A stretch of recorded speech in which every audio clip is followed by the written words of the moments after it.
Anak sehat, hebat, kuat, ceria, dan bertumbuh kembang. Namun, saat ini stunting masih menjadi fokus masalah kesehatan yang harus segera ditangani.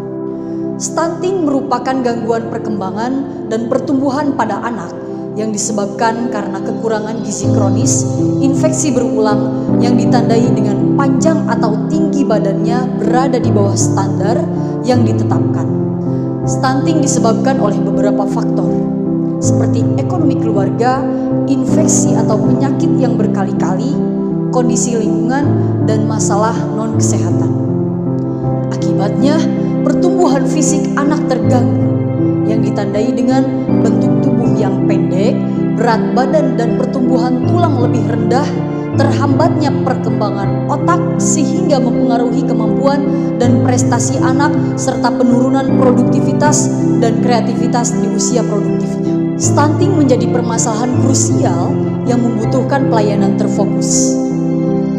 Kecamatan Cicalengka merupakan kecamatan yang menaungi 12 desa.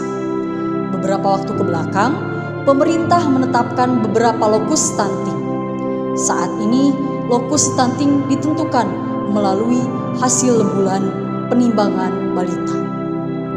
Lantas, bagaimana peran kader dalam penurunan angka stunting? Kader Kecamatan Cicalengka bersinergi untuk memangkas, memberantas, dan mencegah stunting bersama lintas sektor kesehatan, yakni Puskesmas Sawahlega dan Puskesmas Cicalengka DTP. Intervensi yang dilakukan terbagi menjadi dua intervensi. Intervensi spesifik dan intervensi sensitif. Untuk intervensi sensitif dilaksanakan oleh kecamatan, desa, lintas sektor terkait lainnya selain puskesmas. Hal yang dilakukan seperti memperbaiki akses air bersih, akses sanitasi, fortifikasi bahan pangan, jam persal atau JKN, dan lain sebagainya.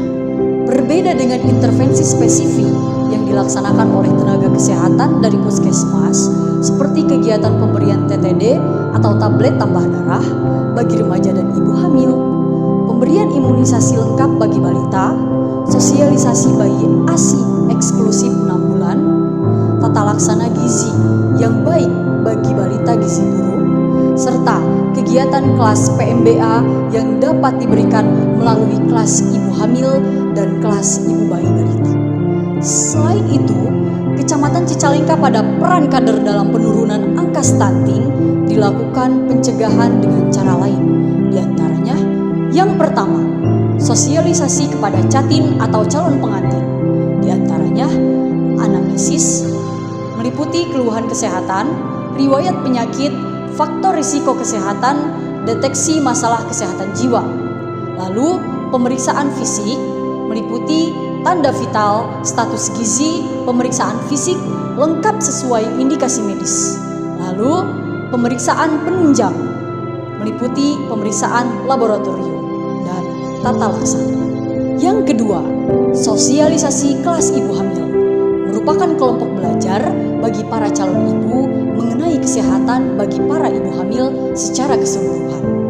Tujuan diadakannya kelas ini merupakan mengedukasi ibu hamil agar dapat menjalani proses kehamilan dan persalinan lancar, serta melalui fase awal kehidupan bayi dengan bekal pengetahuan dasar. Di kelas ibu hamil, Bunda akan mendapatkan pengetahuan lengkap mengenai gizi seimbang ibu hamil, persiapan menghadapi proses persalinan, perawatan pasca persalinan dan nifas, hingga perawatan bayi baru lahir. Yang ketiga, sosialisasi kelas ibu bayi dan balita.